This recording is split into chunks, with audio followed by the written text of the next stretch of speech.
Hello दोस्तों, नमस्कार। मैं पंकज कुमार सिंह एसएसपी कहानी में आपका स्वागत करता हूं। और एसएसपी कहानी के माध्यम से मैं अगली कड़ी में जिस महापुरुष को लेके आया हूं, उस महापुरुष के बारे में तो आप लोग जानते हैं, पढ़े होंगे। तो उनके बारे में हम लोग जानेंगे। वो हमारे राष्ट्रपिता महात्मा गांधी के बारे में हम लोग जानेंगे और उस पर कुछ उनके जीवन पे कुछ संक्षिप्त परिचय और प्रकाश डालेंगे। गांधी जी का जीवन परिचय जानेंगे हम लोग, कब क्या किस तरह से वो आंदोलन में भाग लिए, किस तरह से अंग्रेजों के खिलाफ लड़े। तो उसके बारे में हम लोग थोड़ा सा समझते हैं, देखते हैं कि उनका जीवन परिचय और कैसा रहा। जब भी हम देश के इतिहास, भारत के इतिहास की बात करते हैं तो स्वतंत्रता सेनानी संग्राम की बात जरूर होती है। और इस संग्राम में स्वतंत्रता सेनानियों ने किस तरह से अपना योगदान दिया, उस पर चर्चाएं भी अवश्य होती है। और भारत के स्वतंत्रता सेनानी के बारे में तो आप जानते हैं कि भाई एक गर्म दल होता था, एक नरम दल होता था। गांधी जी जो है नरम दल का नेतृत्व करते थे। तो सबसे ज़्यादा हम लोग समझते हैं कि जो अंग्रेजों द्वारा किए जाने वाले अत्याचारों का जवाब उन्हें खून की तरह उन्हीं की भाषा में देता था।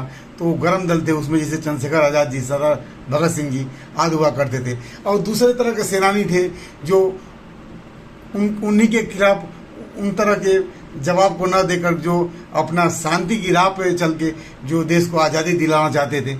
इसमें प्रमुख नाम है महात्मा गांधी जी, जो सत्य अहिंसा का पालन करते हुए देश को आज़ादी दिलाने के लिए संघर्ष किए थे। तो आइए हम लोग इसके बारे में समझते हैं और उनके बारे में कुछ जानते हैं। महात्मा गांधी जी का जन्म भारत के गुजरात राज्य के पोरबंदर क्षेत्र में हुआ था।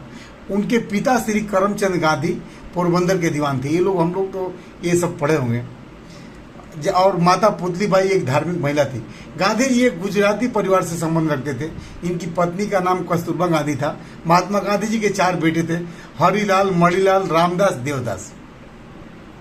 महात्मा गांधी जी का प्रारंभिक जीवन के बारे में जानते हैं। उनका प्रारंभिक जीवन जो है, उनकी माता का प्रभाव उन पर काफ़ी रहा। उनका विवाह 13 वर्ष की उम्र में हो गया था। उस समय वह कस्तूरबा 14 वर्ष की थी। नवंबर 1887 में उन्होंने अपनी मैट्रिक की परीक्षा उत्तीर्ण की और सन 1888 में उन्होंने भावनगर के सामल दास कॉलेज में दाखिला लिया और यहाँ से उन्होंने डिग्री प्राप्त की। इसके बाद वे लंदन गए और वहाँ से बैरिस्टर बन के लौटे। महात्मा गांधी जी जो दक्षिण अफ्रीका में उन्होंने काफ़ी यात्राएं की। 1994 में किसी कानून विवाद के संबंध में गांधी जी दक्षिण अफ्रीका गए थे और वहाँ होने वाले अन्याय के खिलाफ अवज्ञा आंदोलन चलाया और इसके पूर्ण होने के बाद भारत लौटे। अभी हम महात्मा गांधी जी द्वारा बनाए गए साबरमती आश्रम का इतिहास जानेंगे। महात्मा गांधी जी का भारत आगमन और स्वतंत्रता सेना में भाग लेना, जैसे कि 1916 में गांधी जी दक्षिण अफ्रीका से भारत लौटे और फिर हमारे देश की आज़ादी के लिए अपने कदम उठाना शुरू किया। और सन 1920 में कांग्रेस लीडर बाल गंगाधर तिलक की मृत्यु के बाद गांधी जी कांग्रेस के मार्गदर्शक बने। सन 1914 से 1919 के बीच प्रथम विश्व युद्ध हुआ। उसमें गांधी जी ने ब्रिटिश सरकार को इस शर्त पर पूर्ण सहयोग दिया कि इसके बाद वे भारत को आज़ाद कर देंगे। परंतु जब अंग्रेजों ने ऐसा नहीं किया तो फिर गांधी जी ने देश को आज़ादी दिलाने के लिए बहुत से आंदोलन चलाए। इसमें से कुछ आंदोलन मैं बता रहा हूँ। सन 1920 में असहयोग आंदोलन, 1930 में अवज्ञा आंदोलन, सन 1942 में भारत छोड़ो आंदोलन जो प्रमुख रहे। वैसे तो गांधी जी का पूरा जीवन जो है एक आंदोलन की तरह ही रहा, परंतु उनके द्वारा मुख्य रूप से 5 आंदोलन चलाए गए, जिसमें से 3 आंदोलन संपूर्ण राष्ट्र में चलाए गए और वे बहुत सफल हुए। इसलिए लोग इनके बारे में जानकारी रखते हैं। गांधी जी द्वारा चलाए गए इस सभी आंदोलनों को हम एक बार समझते हैं। गांधी जी की आंदोलनों की लिस्ट जो है इस प्रकार की है, उसमें हम लोग समझते हैं। जैसे सन 1918 में चंपारण और खेड़ा सत्याग्रह, गांधी जी द्वारा सन 1918 में चलाया गया चंपारण जो आज बिहार में पड़ता है और खेड़ा सत्याग्रह भारत में उनके आंदोलनों की शुरुआत थी और वो इसमें सफल भी रहे। ये सत्याग्रह ब्रिटिश लैंडलॉर्ड के खिलाफ चलाया गया था। इस ब्रिटिश लैंडलॉर्ड द्वारा भारतीय किसानों को नील की पैदावार करने के लिए जोर डाला जा रहा था और इसी के साथ हद तो यह थी कि यह नील एक निश्चित कीमत पर ही बेचने के लिए विवश कर दिया जा रहा था और भारतीय किसान ऐसा नहीं चाहते थे। तब उन्होंने महात्मा गांधी की मदद ली। इस पर गांधी जी ने एक अहिंसात्मक आंदोलन चलाया और इसमें सफल है और अंग्रेजों को उनकी बात माननी पड़ी। इसी वर्ष खेड़ा नामक के गांव में जो गुजरात के प्रांत में स्थित है, वहां बाढ़ आ गई और वहां के किसान ब्रिटिश सरकार द्वारा लगाए जाने वाले टैक्स से भरने में जो ब्रिटिश सरकार लगाई थी उसको भरने में अक्षम थे। तब उन्होंने इसके लिए गांधी जी से सहायता ली। तब गांधी जी ने असहयोग नामक हथियार का प्रयोग किया और किसानों को टैक्स में छूट दिलाने के लिए आंदोलन किया। इस आंदोलन में गांधी जी को जनता से बहुत समर्थन मिला और आखिरकार मई 1918 में ब्रिटिश सरकार ने अपने टैक्स संबंधित नियमों में कांग्रेस किसानों को राहत देने की घोषणा करनी पड़ी। तो ये गांधी जी द्वारा चलाए गए आंदोलन का प्रभाव रहा। सन 1919 में खिलाफत आंदोलन चलाया था। 1919 में गांधी जी को इस बात का एहसास होने लगा था कि कांग्रेस कहीं ना कहीं कमज़ोर पड़ रही है, तो उन्होंने कांग्रेस की डूबती नैया को बचाने और साथ ही हिंदू मुस्लिम एकता के द्वारा ब्रिटिश सरकार को बाहर निकालने के लिए अपने प्रयास शुरू किए। उन्होंने उनके इस उद्देश्य की पूर्ति के लिए मुस्लिम समाज के पास गए। खिलाफत आंदोलन वैश्विक स्तर पर चलाया गया आंदोलन था जो मुस्लिम के काफिल के खिलाफ चलाया गया था। महात्मा गांधी ने संपूर्ण राष्ट्र के मुस्लिमों की कॉन्फ्रेंस रखी और वे स्वयं इस कॉन्फ्रेंस के प्रमुख व्यक्ति भी थे। इस आंदोलन ने मुस्लिमों को बहुत सपोर्ट किया और गांधी जी के इस प्रयास ने उनको राष्ट्रीय लीडर बना दिया और कांग्रेस में उनकी खास जगह भी बन गई। परंतु सन 1922 में खिलाफत आंदोलन पूरी तरह से बंद हो गया और इसके बाद गांधी जी अपने संपूर्ण जीवन हिंदू मुस्लिम एकता के लिए लड़ते रहे, परंतु हिंदू और मुस्लिम के बीच दूरियां बढ़ती ही गई। सन 1920 में असहयोग आंदोलन। विभिन्न दलों से निपटने के लिए अंग्रेज सरकार ने सन 1919 में रोलेट एक्ट पारित किया। इस दौरान गांधी जी द्वारा कुछ सभाएं की गई थी। 19 सभाओं की तरह अन्य स्थानों पर भी सभाओं का आयोजन किया। इस प्रकार की एक सभा पंजाब के अमृतसर के जो जालियांवाला बाग में बुलाई गई थी। वहाँ इस शांति सभा को अंग्रेजों ने जिस बेरहमी से रौंदा था, उसके विरोध में गांधी जी ने सन 1920 में असहयोग आंदोलन प्रारंभ किया। इस असहयोग आंदोलन का अर्थ ये था कि भारतीयों द्वारा अंग्रेजी सरकार को किसी भी प्रकार की सहायता न की जाए, परंतु इसमें किसी भी तरह की हिंसा नहीं हो। तो 1920 में शुरू हुआ और फरवरी 1922 तक चला था यह आंदोलन। गांधी जी द्वारा चलाए गए 3 प्रमुख आंदोलनों से यह सबसे बड़ा आंदोलन था। इस आंदोलन को शुरू करने के पीछे महात्मा गांधी की यह सोच थी कि भारत में ब्रिटिश सरकार केवल इसलिए राज कर पा रही क्योंकि उन्हें भारतीय लोगों द्वारा ही सपोर्ट किया जा रहा था, और अगर वे सपोर्ट नहीं मिलना बंद हो जाए तो ब्रिटिश सरकार के लिए भारतीयों पर राज कर पाना मुश्किल होता। इसलिए गांधी जी ने लोगों से अपील की कि वे ब्रिटिश सरकार को किसी भी काम में सहयोग न करें, परंतु इसमें किसी भी प्रकार की हिंसात्मक गतिविधियां शामिल न हो। लोगों को गांधी जी की बात समझ में आई और सही भी लगे। लोग बहुत बड़ी मात्रा में बल्कि राष्ट्रव्यापी स्तर पर आंदोलन से जुड़े और ब्रिटिश सरकार को सहयोग करना बंद कर दिया। इसके लिए लोगों ने अपनी सरकारी नौकरियां, फैक्ट्री, कार्यालय आदि छोड़ दिया। लोगों ने अपने बच्चों को सरकारी स्कूलों और कॉलेज से निकाल दिया, अर्थात हर वो प्रयास किया जो जिससे अंग्रेजों को किसी प्रकार की सहायता न मिले। परंतु इस कारण बहुत से लोग गरीबी और अनपढ़ होने जैसी स्थिति में पहुंच गए थे। परंतु फिर भी जो लोग अपने देश की आज़ादी के लिए सहते रहे, उसमें से कुछ माहौल ऐसा बना कि शायद तभी आज़ादी मिल जाती। ये सब परंतु आंदोलन जैसे चरम पे था तो गांधी जी ने चौरा चौरी नामक स्थान पर जो घटना हुई, इस कारण आंदोलन को उनको समाप्त करना पड़ा। चौरी चौरा कांड के बारे में समझते हैं।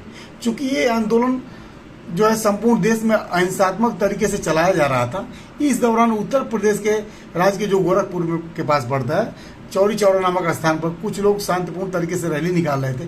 तभी अंग्रेजी सैनिकों ने उन पर गोलियां चला दी और कुछ लोगों की इसमें मौत हो गई। तब इस गुस्से से भरी भीड़ ने पुलिस स्टेशन में आग लगा दी, वहाँ उपस्थित 22 सैनिकों की भी हत्या कर दी। तब गांधी जी का कहना था कि हमें संपूर्ण आंदोलन के दौरान किसी भी हिंसात्मक गतिविधियां को नहीं करना था। शायद हम सभी आज़ादी पाने के लायक नहीं हुए हैं, और इस हिंसात्मक गतिविधियों के कारण उन्होंने आंदोलन वापस ले लिया। तो ये रहा जिसे सन 1930 में सविनय अवज्ञा आंदोलन, नमक सत्याग्रह आंदोलन, दांडी यात्रा आदि गांधी द्वारा किया गया। 1930 में महात्मा गांधी ने अंग्रेजों के खिलाफ एक और आंदोलन की शुरुआत की। इस आंदोलन का नाम था सविनय अवज्ञा आंदोलन। इसके बारे में हम लोग समझते हैं, ये आपको क्वेश्चन में भी आता है। यूपीएससी वगैरह के। इस आंदोलन का उद्देश्य यह था कि ब्रिटिश सरकार द्वारा जो भी नियम कानून बनाए जाए उन्हें नहीं मानना और उनकी अवहेलना करना। जैसे ब्रिटिश सरकार ने कानून बनाया कि कोई भी नमक नहीं बनाएगा, तो 12 मार्च 1930 को उन्होंने इस कानून को तोड़ने के लिए अपनी दांडी यात्रा शुरू की। वे दांडी नामक स्थान पर पहुंचे और वहां जाकर नमक बनाया। इस प्रकार यह आंदोलन भी शांतिपूर्वक ढंग से चलाया गया। इस आंदोलन में कई लीडर और नेता ब्रिटिश सरकार द्वारा गिरफ्तार किए गए थे। तो ये रहा गांधी जी द्वारा चलाया गया आंदोलन। जैसे नमक सत्याग्रह की शुरुआत 12 मार्च सन 1930 को गुजरात के अहमदाबाद शहर के पास स्थित साबरमती आश्रम से की गई थी और यह यात्रा 5 अप्रैल सन 1930 को गुजरात में ही स्थित दांडी नामक स्थान पर की गई थी, जहाँ पर गांधी जी ने नमक बनाया, यह कानून तोड़ा और राष्ट्रव्यापी अवज्ञा आंदोलन की शुरुआत हुई। यहीं से भारत के स्वतंत्रता संग्राम में महत्वपूर्ण चरण था। ब्रिटिश सरकार द्वारा नमक बनाए जाने के एक अधिकार पर सीधा प्रहार किया गया था। इस घटना के बाद आंदोलन संपूर्ण देश में फैल गया। अर्थात 26 जनवरी सन 1930 को भारतीय राष्ट्रीय कांग्रेस ने पूर्ण स्वराज की घोषणा भी कर दी। महात्मा गांधी ने दांडी यात्रा 24 दिनों में पूरी की। इस दौरान उन्होंने साबरमती से दांडी तक लगभग 240 मील लगभग 390 किलोमीटर की दूरी तय की। उन्होंने बिना किसी टैक्स भुगतान के नमक बनाया। इस यात्रा की शुरुआत के साथ वो 78 स्वयंसेवक साथ में थे और यात्रा के अंत तक यह संख्या हजारों में हो गई। यहाँ वे 5 अप्रैल 1930 को पहुँचे और यहाँ पहुंचकर इसी दिन सुबह 6:30 पर उन्होंने नमक बनाकर ब्रिटिश सरकार के खिलाफ अहिंसात्मक सबने अवज्ञा आंदोलन की शुरुआत की और इसको हजारों भारतीयों ने मिलकर सफल बनाया। यहाँ नमक बनाकर महात्मा गांधी जी ने भारत अपनी यात्रा जारी रखी और यहाँ से वे दक्षिण के ओर स्थित समुद्र तटों की ओर बढ़े। इसके पीछे उनका उद्देश्य यह था कि समुद्री तटों पर नमक बनाना तो था ही, साथ साथ वे कई सभाओं को संबोधित करने का कार्य किया। उन्होंने जनता को जोड़ा और उन्होंने धड़साना नामक स्थान पर भी एक कानून तोड़ा। 5 मई 1930 को अर्धरात्रि को गांधी जी को गिरफ्तार कर लिया गया। उनकी गिरफ्तारी और सत्याग्रह ने पूरे विश्व का ध्यान भारत के स्वतंत्रता संग्राम की ओर खींचा। ये सत्याग्रह जो चला पूरे देश में चला और गांधी जी की जेल से रिहाई के साथ ही खत्म हुआ। और वो भी इसलिए क्योंकि द्वितीय गोलमेज सम्मेलन के समय वाइसराय लॉर्ड नेगोशिएशन के लिए राजी हो गए। इस नमक सत्याग्रह के कारण लगभग 80,000 लोगों को गिरफ्तार किया गया था। इतना जबरदस्त आंदोलन गांधी जी ने चलाया था। सत्य का आग्रह सत्याग्रह। कांग्रेस ने भारत को स्वतंत्रता दिलाने के लिए सत्याग्रह को अपना हथियार बनाया और इसके लिए गांधी जी को प्रमुख नियुक्त किया गया। इसी तरह धड़साना में जो सत्याग्रह हुआ उसमें अंग्रेजों सैनिकों ने हजारों लोगों को मार दिया, परंतु अंततः गांधी जी की सत्याग्रह नीति कारगर सिद्ध हुई और अंग्रेज सरकार को झुकना पड़ा।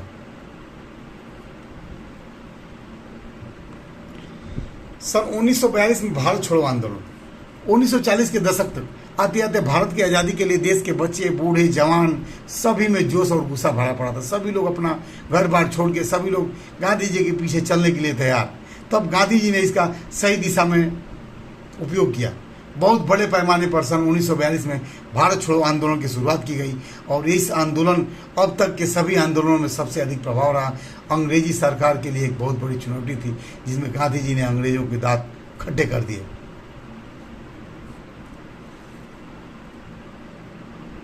महात्मा गांधी जी ने जितने भी आंदोलन किए उसमें कुछ बातें एक समान थी जिसका विवरण मैं आपको बताता हूं। ये आंदोलन हमेशा शांतिपूर्ण ढंग से चलाए जाते थे। आंदोलन के दौरान किसी भी प्रकार की हिंसात्मक गतिविधियां होने पर गांधी जी द्वारा वह आंदोलन रद्द कर दिया जाता था। यह भी एक कारण था कि हमको आज़ादी कुछ देर से मिली। आंदोलन हमेशा सत्य और अहिंसा के नींव पे रखे जाते थे। ये सब महात्मा गांधी जी का सामाजिक जीवन के बारे में हम जानेंगे। गांधी जी एक महान लीडर तो थे ही, परंतु अपने सामाजिक जीवन में वो सादा जीवन, उच्च विचार जो हम लोग सुनते आ रहे हैं बचपन से, को मानने वाले व्यक्तियों में से एक थे। उनके इसी स्वभाव के कारण लोग उन्हें महात्मा कहकर संबोधित करने लगे। गांधी जी प्रजातंत्र के बड़े भारी समर्थक थे। उनके 2 हथियार थे, सत्य और अहिंसा। इन्हीं हथियारों के बल पर उन्होंने भारत को अंग्रेजों से आज़ाद कराया। गांधी जी के व्यक्तित्व कुछ ऐसा था कि उनसे मिलने पर हर कोई उनसे बहुत प्रभावित हो जाता था। ऐसे थे हमारे गांधी जी। छुआछूत को दूर करना। गांधी जी ने समाज में फैली हुई छुआछूत की कुरीति की भावना को दूर करने के लिए बहुत प्रयास किए। उन्होंने पिछड़ी जातियों को ईश्वर के नाम पर हरिजन का नाम दिया और जीवन पर्यंत उनके उत्थान के लिए प्रयास करते रहे। अब गांधी जी के मृत्यु के बारे में, 30 जनवरी सन 1948 को नाथूराम गोडसे से गोली मारकर महात्मा गांधी की हत्या कर दी गई थी। उन्हें 3 गोलियां मारी गई थी। उनके मुंह से निकले अंतिम शब्द से हे राम। उनकी मृत्यु के बाद दिल्ली में राजघाट पर उनका समाधि स्थल बनाया गया है। महात्मा गांधी जी 79 साल की उम्र में वे सभी देशवासियों को अलविदा कर चले गए। गांधी जी की कुछ प्रमुख पुस्तकें हैं जिसको आप लोग पढ़ सकते हैं। हिंद स्वराज 1909 में, दक्षिण अफ्रीका में सत्याग्रह 1924 में, मेरे सपनों का भारत, अगली है ग्राम स्वराज, सत्य के साथ मेरे प्रयोग एक आत्मकथा, रचनात्मक कार्यक्रम, इनका अर्थ और एक स्थान आदि पुस्तकें महात्मा गांधी जी द्वारा लिखी गई हैं। उसको आप लोग पढ़ के उसका लाभ ले सकते हैं। गांधी जी को राष्ट्रपिता का खिताब, father of nation, Mahatma Gandhi को भारत के राष्ट्रपिता का खिताब भारत सरकार ने नहीं दिया, अपितु एक बार सुभाष चंद्र बोस ने उन्हें राष्ट्रपिता कहकर संबोधित किया था। नेताजी सुभाष चंद्र बोस का जीवन परिचय भी मैं अगली कड़ी में आपको बताएंगे। इसी के साथ हमारा एसएसपी कहानी चैनल को लाइक करिए, सब्सक्राइब करिए, बेल आइकन दबाइए और अगली कड़ी में हम किसी और महापुरुष को लेके आएंगे। उसमें अगले हमारे महापुरुष होंगे, नेताजी सुभाष चंद्र के जीवन पे कुछ प्रकाश डालेंगे। और इसी के साथ मैं अपनी बात को ख़त्म करूँगा और आगे हम लोग अगली कड़ी में आप लोग हमारा चैनल ज़रूर देखिए, सब्सक्राइब करिए, लाइक करिए, बेल आइकन को दबाइए। थैंक यू, धन्यवाद।